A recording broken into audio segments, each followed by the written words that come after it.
Sure. And now we give way to Matthew Specktor, also of the Los Angeles Review of Books. Hello. The car belonged to a tall, thin fag who was on his way home to Kansas and wore dark glasses and drove with extreme care. The car was what Dean called a fag Plymouth. It had no pickup and no real power. A feminine car, whispered Dean in my ear. There were two other passengers, a couple, typical halfway tourists who wanted to stop and sleep everywhere. The first stop would have to be Sacramento, which wasn't even the faintest beginning of the trip to Denver. Dean and I sat alone in the back seat and left it up to them and talked. Now, man, that Alto man last night had it. He held it once he found it. I've never seen a guy who could hold it so long. I wanted to know what it meant. Ah, well, Dean laughed. Now you're asking me imponderables. Ahem. Here's a guy and everybody's there, right? Up to him to put down what's on everybody's mind. He starts the first chorus, then lines up his ideas, people, yeah, but get it. Then he rises to his fate and has to blow equal to it. All of a sudden, somewhere in the middle of the chorus, he gets it. All of a sudden, everybody looks up and knows. They listen. He picks it up and carries. Time stops. He's filling empty space with the substance of our lives, confessions of his belly-bottom strain, remembrance of ideas, rehashes of old blowing. He has to blow across bridges and come back and do it with such infinite feeling, soul exploratory, for the tune of the moment, that everybody knows it's not the tune that counts, but it. Dean could go no further. He was sweating telling about it. Then I began talking.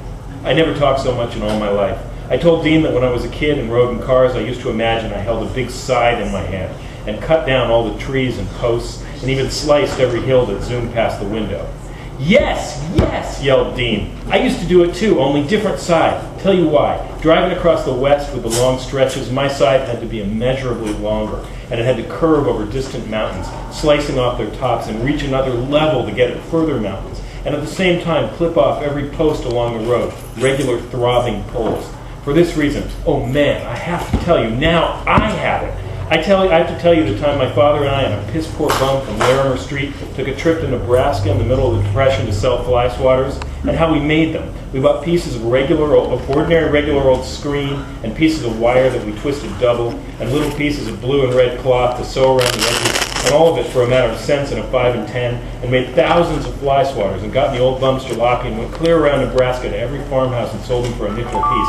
Mostly for charity, the nickels were given us. 2 bums and a boy, apple pies in the sky, and my old man in those days was always singing, "Hallelujah, I'm a bum again." And man, now listen to this. After 2 whole weeks of incredible hardship and bouncing around and hustling in the heat to sell these awful makeshift fly swatters, they started to argue about the division of the proceeds and had a big fight on the side of the road, and then made up and bought wine and began drinking wine and didn't stop for 5 days and 5 nights while I huddled and cried in the background. And when they were finished, every last cent was spent, and we were right back where we started from, Larimer Street. And my old man was arrested, and I had to plead at court to the judge to let him go because he was my pa and I had no mother. Sal, I made great, mature speeches at the age of 8 in front of interested lawyers. We were hot. We were going east. We were excited.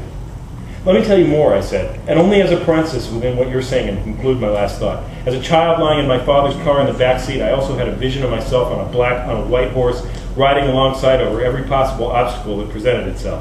This included dodging posts, hurling around houses, sometimes jumping over when I looked too late, running over hills, across sudden squares with traffic that I had to dodge through incredibly. Yes, breathed Dean ecstatically. Only difference with me was I myself ran. I had no horse. You were an Eastern kid and dreamed of horses. Of course, we won't assume such things as we both know they're really dross and literary ideas, but merely that that I and perhaps my wilder schizophrenia actually ran on foot along the car at incredible speeds, sometimes 90, making it over every bush and fence and farmhouse, and sometimes taking quick dashes to the hills and back without losing a moment's ground.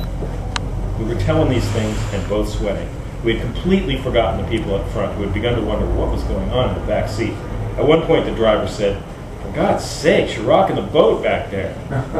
Actually, we were.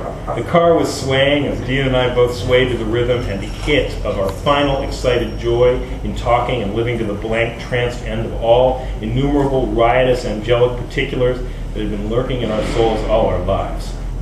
Oh, man, Man, moaned Dean, it's not even the beginning of it. And now here we are at last going east together. We've never gone east together, Sal. Think of it. We'll dig Denver together and see what everybody's doing, although that matters little to us. The point being that we know what it is, and we know time, and we know that everything is really fine. And he whispered, clutching my sleeve, sweating, now you just dig them in front. They have worries, they're counting the miles, they're thinking about where to sleep tonight, how much money for gas, the weather, how they'll get there, and all the time they'll get there anyway, you see?